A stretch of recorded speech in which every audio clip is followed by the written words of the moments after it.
your day. And here we go again. Yet another government shutdown is on the horizon. Some people are legitimately concerned. Some others think this is just lawmakers refusing to cooperate with one another. But no matter where you stand, the shutdown could affect you.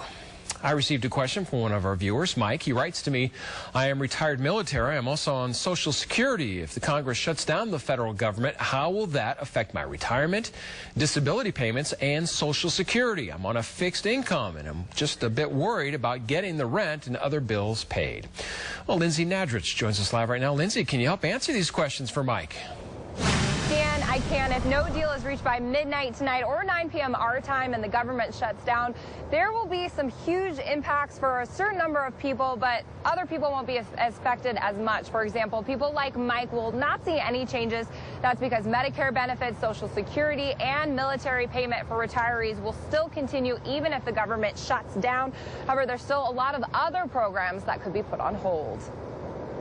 Up until this afternoon, members of the military were looking at the possibility of not getting a paycheck in the event of a government shutdown. Should the shutdown happen and should members have to go a couple weeks without a paycheck, it's going to be hard.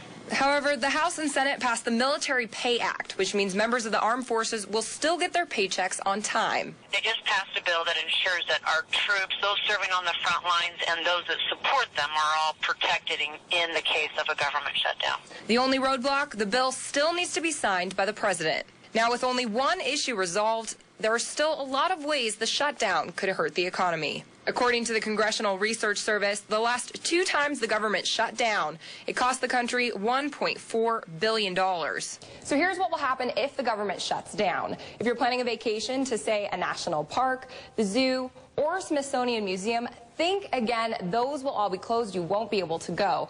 Also, if you're a first-time home buyer or a small business and you're trying to get a loan, that won't happen either. The Federal Housing Administration won't approve any new loans during a shutdown. Some good news, though, you will still be able to get your mail.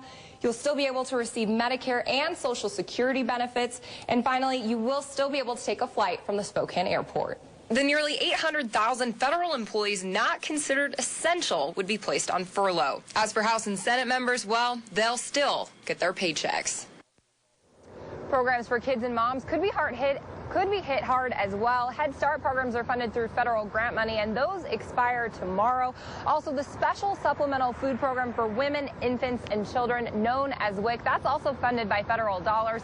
If no budget deal is reached, they'll lose funding as well. They'll be okay for a short time, but if it lasts for a longer period, they won't have money for that program. Reporting live tonight, I'm Lindsay Nadrich, KHQ Local News. Lindsay, thank you.